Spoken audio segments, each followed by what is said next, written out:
তোমরা যারা 24 সালে ক্লাস 9-এ আছো, তোমাদের তো নতুন কারিকুলাম। তো তোমরা এর আগে পিএসসি, জেএসসি পরীক্ষা পাও নাই। তোমরা একটা নতুন সিস্টেমে শুরু থেকেই যাচ্ছ। এরপর থেকে তোমরা যখন ক্লাস 9-এ উঠলা, তোমাদের পুরো লেখাপড়ার সিস্টেমটাই বদলে গেল। সিলেবাস থেকে শুরু করে একদম মূল্যায়ন পদ্ধতি সবকিছুই তোমাদের চেঞ্জ। তোমাদের কোনো গ্রুপ নাই, সায়েন্স, কমার্স, আর্টস নাই। এর আগে এরকমটা কখনো হয় নাই। এরপরে তোমরা ক্লাস 10-এ উঠবা, তোমাদের 10-এ নতুন ভাবে এসএসসি পরীক্ষা হবে নতুন সিস্টেমে। পরবর্তীতে তোমরা উচ্চ মাধ্যমিকে যে কিভাবে কি হবে সেই সম্পর্কে জেনেছো, বাট ওইরকম কোনো আইডিয়া তোমাদের নাই। এরপর তোমাদের অ্যাডমিশন সিস্টেম ইউনিভার্সিটির ক্ষেত্রে ওই টাইমেও কি হবে এগুলো তোমরা কেউ কিছু জানো না। ওইগুলো তো পরের কথা, বর্তমান সময়ের কথাই তোমরা কেউ কারো কাছ থেকে কিচ্ছু হেল্প পাচ্ছ না, কোনো সিনিয়রের কাছ থেকে হেল্প পাচ্ছ না। ইভেন এই এডুকেশন সিস্টেমে আমাদের সকল টিচাররাও নতুন, তো তারাও তোমাদেরকে ঠিকভাবে হয়তো বা গাইড করতে পারতেছে না, এটা তোমাদের ধারণা। তো এখন তোমরা অনেকেই হতাশ হয়ে আছো। ইতিমধ্যে তোমাদের অনেক জায়গায় মূল্যায়ন পরীক্ষা চালু হয়ে গেছে বিভিন্ন স্কুলে। তো তোমরা হতাশ হয়ে বলতেছো যে আমাদের সাথেই কেন এমন হয়, আমরা কি দোষ করলাম, গভর্নমেন্ট আমাদেরকে কেন এরকম এক্সপেরিমেন্টের মধ্যে রাখলো, আমরা কি করব, আমাদের সবকিছু শেষ, এরকম হতাশায় আসো। তো তারা এই মুহূর্তে কি করবা? তো দেখো, এই কথাটা আমি মেনে নিই যে তোমাদের সাথে এক্সপেরিমেন্ট হচ্ছে। কোন এক্সপেরিমেন্ট হচ্ছে? তোমাদের উপর বাংলাদেশের ভবিষ্যতের এক্সপেরিমেন্ট হচ্ছে। তোমরা যে এডুকেশন সিস্টেমটা পাচ্ছ সেটা কিন্তু বর্তমানে আমাদের বিগত বছরে কেউ এই এডুকেশন সিস্টেমটা পায় নাই। তো তোমাদের যে এডুকেশন সিস্টেমটা সেট করার প্ল্যান করেছে সরকার, সেটা হচ্ছে খুবই উন্নত মানের। তো নতুন যে কোনো কিছুই আমাদের অ্যাডপ্ট করতে বা গ্রহণ করতে একটু কষ্ট হয়, বাট একবার আমরা অ্যাডপ্ট করা শুরু করলে কিন্তু আমাদের কষ্ট হয় না। এখন তোমরা হচ্ছে বাংলাদেশের ভবিষ্যৎ। এখন দেখো, তোমরা যদি এখানে ভয় পাও তাহলে কিন্তু চলবে না। তোমাদের আগের কোনো ব্যাচ এই সিস্টেমে যায় না, তো কি হয়েছে? তাই বলে কি তোমরা যাবা না?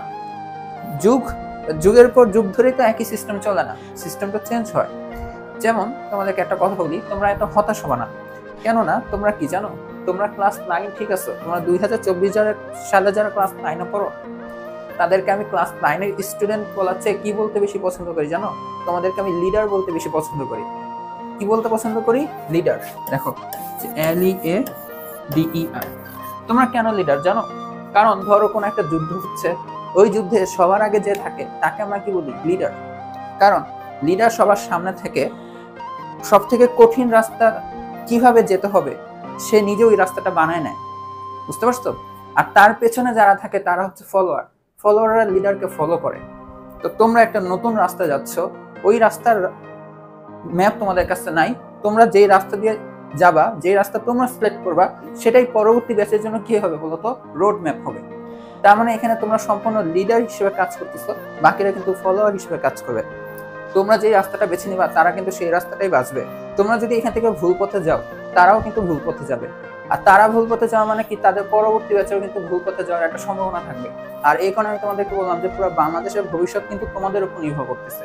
তোমরা এই নতুন এডুকেশন সিস্টেমটাকে কিভাবে অ্যাডপ্ট করো সেটার উপর কিন্তু শুধু তোমাদের ব্যাচ না, তোমাদের পরবর্তী সকল ব্যাচগুলাই নির্ভর করতেছে। এখন দেখো, তোমাদের ছোট্ট একটা এক্সাম্পল দিই, যে তোমরা ভাবতে পারো যে তোমরা আনলাকি, তোমাদের উপর দিয়ে এরকম হচ্ছে। বাট এটা আমি মেনে নিই, আমি আবার বলছি, একটু বলছি আবার বলতেছি, এটা আমি মেনে নিচ্ছি। হ্যাঁ, তোমাদের উপর দিয়ে সব যাচ্ছে, বাট তোমরা জানো এই মহাকাশ জানে এখন তো মানুষও যায়, তাই না? বাট সর্বপ্রথম কিন্তু মানুষ যেতে পারে নাই। সবার আগে কাকে পাঠিয়েছিল জানো? এর আগে প্রথমে হচ্ছে বিভিন্ন এক্সপেরিমেন্ট হিসেবে মানুষ ছাড়া অন্যান্য পশু পাখি পাঠানো হয়েছিল। তোমরা লাইকা নাম শুনছো? লাইকা হচ্ছে কি একটা কুকুরের নাম। এই কুকুরটা কিন্তু নিজের জীবন উৎসর্গ করে ফেলছে মহাকাশ জানে যে। এখন সে কিন্তু জানে না যে তার উপর কি লেভেলের এক্সপেরিমেন্ট হচ্ছে। তোমরা ইউটিউবে যদি সার্চ করো যে লাইকা মহাকাশ যানের কাহিনী, এগুলো লিখলেই তোমরা দেখতে পারবা। এটা কিন্তু অনেক হৃদয়স্পর্শী একটা কাহিনী। বাট এই যে লাইকার এক্সপেরিমেন্টের ফলস্বরূপ এখন মানুষ যে মহাকাশ যানে চড়ে স্পেসে চলে যাচ্ছে, এটা কিভাবে সম্ভব হচ্ছে? অবশ্যই লাইকার ট্যাগের কারণে হচ্ছে। তো এই জিনিসগুলো অ্যাকসেপ্ট করতে হবে। তোমরা এখন আবার তোমরা বললো না যে ভাই লাইকা তো মারা গেছিল, তাহলে আমরা যে এডুকেশন সিস্টেমের মধ্যে দিয়ে যাচ্ছি আমরাও তাহলে তো মারা যাবো না। তোমরা তো মারা যাবে না। তোমাদের ব্যাচ থেকে কি কেউ পরবর্তীতে কি অন্য কিছু হবে না? তোমাদের ব্যাচ থেকে কি ডাক্তার ইঞ্জিনিয়ার হবে না? শুধু ডাক্তার ইঞ্জিনিয়ার কেন, এখন তো নতুন নতুন অনেক কি বলা যায়, অনেক ক্যারিয়ার তৈরি হচ্ছে, সেগুলো কি হবে না? অবশ্যই হবে। তোমরা তো কেউ এখান থেকে মারা যাবে না। আচ্ছা, আমি এখানে বলতেছি না যে মারা যাওয়াটা এখানে সব, এখানে আমি জাস্ট উদাহরণ হিসেবে বলতেছি। তোমাদের ব্যাচ থেকেও কেউ না কেউ তো অন্যান্য ভালো জায়গায় পৌঁছাবে, বা তোমরা হচ্ছে ইউনিক রাস্তা দিয়ে পৌঁছাবা। এই রাস্তা দিয়ে এর আগে কেউ পৌঁছায় নাই, তোমরাই পৌঁছাবা। তোমাদের পর থেকে অন্যান্যরা এই রাস্তা দিয়ে পৌঁছাবে। জাস্ট এখানে তোমাদেরকে কি থাকতে হবে, এখানে তোমাদের জাস্ট একটু সৎভাবে সঠিকভাবে রাস্তা চুজ করতে হবে। এখন কিন্তু লেখাপড়াটাকে এরকম মুখস্থ বিদ্যার চেয়ে তোমাদের কি প্রয়োগ বেশি, মানে প্রয়োগ কিভাবে করতে হয় সেটা বেশি শেখানো হচ্ছে। তো তোমরা ট্রাই করো ওই প্রয়োগগুলা নিজেরা অ্যাডপ্ট করার। তোমরা তোমাদের যতটুকু পড়ালেখার বিষয় আছে তোমরা অতটুকুটাই খালি অ্যাডপ্ট করো, তাহলেই হবে। বুঝতে পারছো? এরপর তোমাদের যা যা হয় ক্লাস 10-এ তোমাদের নতুন বই আসবে, ওই নতুন বইও পড়বা, সমস্যা নাই। আগে কি হতো 2 বছর মিলে একটা বই পড়া হতো একটা সাবজেক্টের, এখন তোমাদের 2 বছরে 2টা বই দেওয়া হবে, 9-এর জন্য আলাদা, 10-এর জন্য আলাদা, এই আর কি। বাট খুব বেশি কন্টেন্ট চেঞ্জ হয়ে যাচ্ছে এমন কিছু কিন্তু না। তোমাদের বিগত বছরেও ত্রিকোণমিতি ছিল, তোমাদের সময়ও ত্রিকোণমিতি আছে, এই আর কি। বাট একটা ক্লাস 9-এ হচ্ছে, 9-এ আবার 2টা ত্রিকোণমিতি, আবার ক্লাস 10-এ দেখা যাবে আরো কিছু থাকতে পারে। তো সর্বোপরি এটা বলতে চাই যে তোমরা কেউ হতাশ হয় না।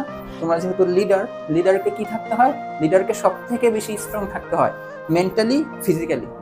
তো তোমরা মেন্টালি যদি এরকম হতাশ হয়ে পড়ো, বারবার যদি এটাই ভাবতে থাকো যে তোমাদের ওপর গভর্নমেন্ট এক্সপেরিমেন্ট করতেছে, তোমরা হচ্ছ এক্সপেরিমেন্টের গিনিপিগ, তো তোমাদের উপর যে যাই করুক ইচ্ছা আসে যায় না, এমনটা না। তোমরা যদি নিজেদেরকে গিনিপিগ ভাবো তাহলে তোমরা আসলে গিনিপিগ হয়ে যাবে।